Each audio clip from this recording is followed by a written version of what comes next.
Hi, I'm Cynthia Wilson. I'm the Chief Officer for HCM for the Dallas Independent School District. HCM is Human Capital Management, better known in all other districts as Human Resources. I'm Lily Sooter, and I'm a kindergarten teacher at Hexter. I'm Jennifer Belchi, and I'm a fifth grade math teacher at Steigen PD.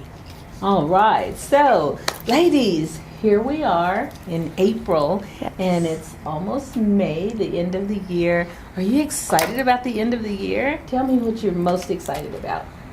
I'm so excited about the end of the year. My students already took the start, so that was a release on me and being able to be there with them, to prepare them, and to make sure that they are successful. Yeah. How about you? Yes, I am so excited about the end of the year. I'm glad to kind of have my first year under me, and I'm excited to know all the things that I can do differently for next year and just kind of go into my second year feeling a little bit more prepared. And I'm excited to see what all my students have ended up achieving this year, so it'll be cool to look at all of that. Wow, that's great. That sounds like you guys worked really, really hard so that your children were learning all year. You changed what you were doing to make sure they were successful. Tell me a little bit about some of those challenges. How did you, when you saw kids were struggling, or when you felt like maybe you needed to do more for the campus or needed more from your administrators, what were some of the challenges you faced this year? So for me, the biggest challenge was to start the school year. It was a brand new school. We didn't have any furniture. So 2 days in, we didn't have any technology, no books, no resources. We didn't have anything. So it was a rough start of the year. But there's always ways around things. So I applied for a grant for Junior League to get $2,000 in manipulatives, and I started the year like that. And you ask for money, and sometimes you get it. You ask around, and you get creative. So it was a rough start of the year, but I'm glad we made it. Wow, that's great, because I didn't even remember that school opening, but everyone speaks so highly of it, and obviously they got some great teachers, they recruited the best, and so we're excited that you're there and you're able to improvise. School goes on, right? Yep. So that's what you learned. School's going to go on, kids are going to come, you have to be ready, right? You have to do whatever it takes to get there. That's a great example of that. How about you? What were your challenges? Yeah, I think for me, everything was brand new this year. Everything. I've never done it before. So, you have the knowledge that you learn in school, but you kind of just show up and you have to figure out how you work as a teacher, how your school works, what the curriculum expectations are, how the district works. I literally had to learn everything, and everything was brand new. So it was definitely a challenging start, just feeling like I could get my feet underneath me. But I think that once I kind of started after the first 6 weeks and kind of figured out okay, I can do this, I can slow down, I don't have to be going 100 miles per hour all the time. I kind of was a little more relaxed after the first few weeks of the school year started. But I think the biggest challenge was really just figuring everything out and what to do and what's expected of me and how I can be the best teacher I can be for my kids. So yeah, we hire so many brand new teachers, and guess what? They all say the same thing. So it's not unique to you, but it's how you face those challenges, and it sounds like you were taking them on one at a time. I like that you slowed down. That's something that as teachers we never think about. We always think we have to go, go, go, go. So I like that advice that you slowed down. Tell me what you think would have made your job easier this year. Maybe from your perspective, going to a new campus, and maybe from your perspective as being a new teacher. So for me, I think something that would have made it easier was to have resources on hand, having the math books, or having manipulatives, or having even a poster making machine. I had to ask so many people to get a poster made. So it was rough, it was challenging, but you learn, and you survive, and you get things. And if you ask the right people and you ask around and you have no shame on asking other colleagues, you can do what's needed for the students. Yeah, if you ask for help, you'll more than likely get it. I used to always tell my teachers, you have a 50-50 chance. Yep. You can get it. Yes or no. Yes or no. So you have an equal chance of getting what you ask for, or maybe not getting it. But in not asking, you have a zero chance of getting it, right? Yes. So there you go. What about you? What would have made it easier for you? I think for me, just some extra help as far as setting out expectations, because I think that sometimes as a new teacher, people have been on the campus and in the district for so long that they forget what it's like at the beginning and not knowing anything. And so just people being willing to help and say, oh, here are the expectations. Like, we already know how to do this, but we understand that you're not quite sure how to do it yet. So let me lay it out step by step for you so that next time you understand how to do it and don't have to come ask us. So I think just having a little bit more step by step, this is how you do this procedure or this thing, and this is what's expected for this assessment, things like that.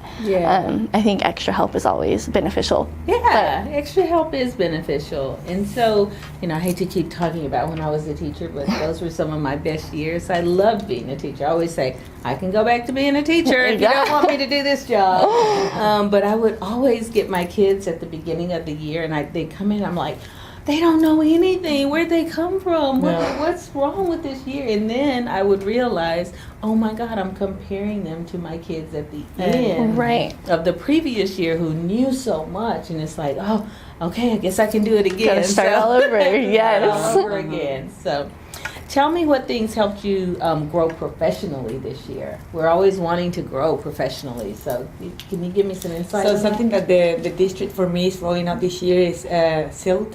Campus Instructional Leadership Team, and being able to be the leadership team, part of the leadership team for math, and going on to trainings and bringing back that information to my colleagues, and being able to share, that grew me, that helped my colleagues, but also myself, to grow professionally.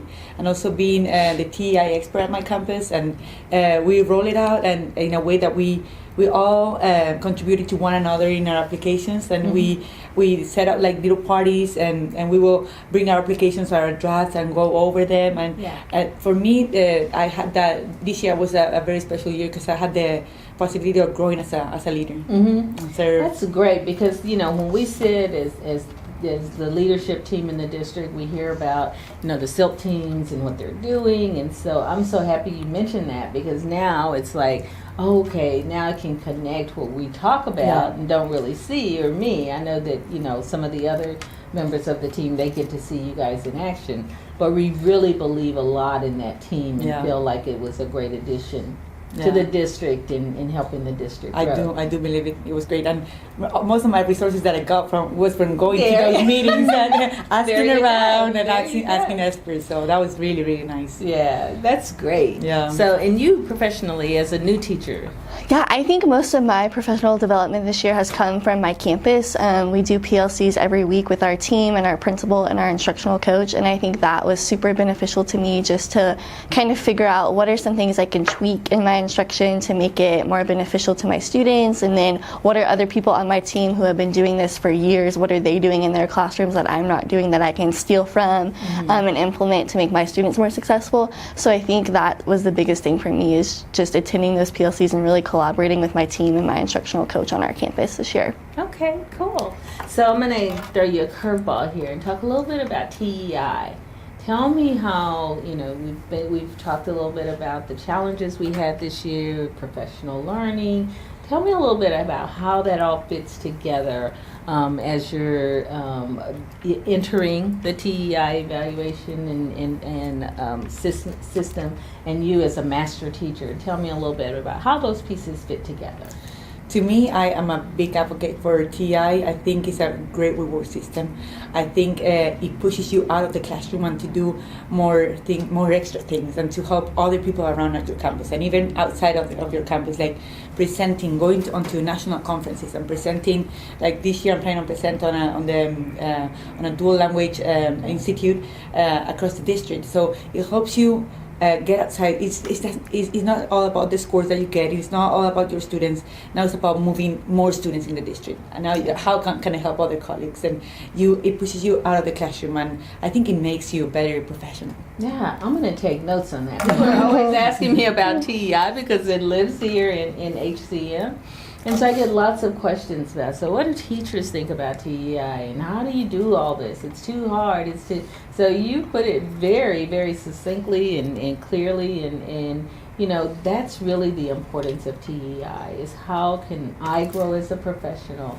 how can I contribute to the growth of the entire districts and teachers across the district? How can we learn from each other? And so thanks for that. I'm going to steal that from you. What about you? Yeah, I feel like I'm still learning a lot about TEI and still kind of confused about a lot of it because some of it you have to have experience for some of it to apply to you. But I think what I've seen of it so far is that it really pushes you to challenge yourself as an educator.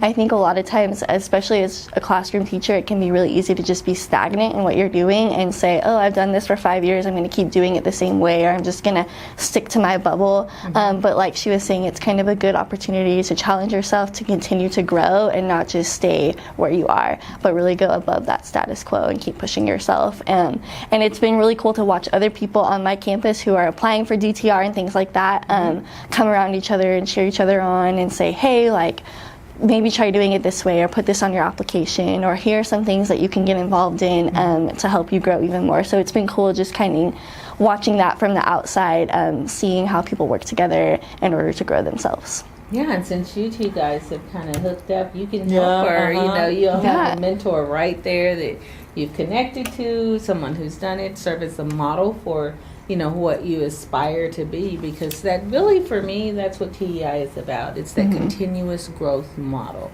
How can I be better? Because as a teacher, you know, I was constantly striving I taught for 6 years, and you know, I was constantly going to other teachers' classrooms. I wanted to know more, but that was me. It wasn't anybody telling me to do that. So I think TEI encourages us to do that, to become a community of learners and to be a community of expert teachers and to learn from others and grow together. So I'm excited to hear you guys say that. At least I think that's what I heard you say. Yes.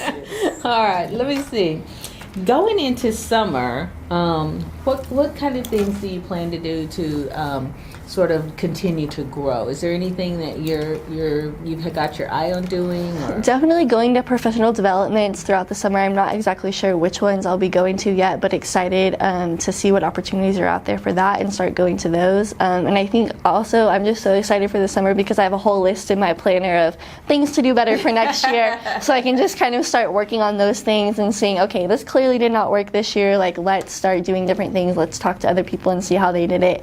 So I think I'm just really excited to go into year 2 kind of knowing what the end goal is and then being able to start from there, because this year it's kind of going in not knowing exactly where you're supposed to end up, but now I know, okay, this is where the beginning of the year is, this is where the end of the year is, so I can work from that mindset and improve things that way. Oh, good, good. How about you? For this summer, I plan on attending the Back Institute. It's a program for dual campuses. So since I'm at a dual campus this year, and also I attended NAVE a couple months ago. Yeah. So I'm expecting to also be a presenter in there to be able to share what I learned in there, which was so inspiring, and I'm so grateful for the opportunity of going there. So yeah, I'm super excited about that. My first presentation officially. All right. Yeah. What are you going to do? Math? You're going to use manipulatives? And I would love anything. Like, anything they give me, I will take it. Yeah. So I wish that we'd had manipulatives when I was in school because I hated math. I went to college and I said, I want a degree that I don't have to take too many math courses because I just wasn't good at it. But I think everyone can be good at math, especially if they had a teacher like you. Thank you. This is a question that's really, really near and dear to my heart, because whenever I speak about TEI, I always tell people I would never take out the student perception survey. I don't know how you guys feel about it, but that's something that I feel really gives voice to the students, and that's who we ultimately serve, you know. And it doesn't, for me, take a lot. It doesn't take, you know, a lot of people say, you know, well, students don't like me because I'm hard on them, or, you know, or something like that. But, you know, I always feel like we have to have student voice to really know how we're connecting to kids and ensuring that they become the best of themselves, right? That's our goal. That's what we want. So tell me what you hope your students will say about you now that you've given them your 180 days or 185 days of your life in the school year.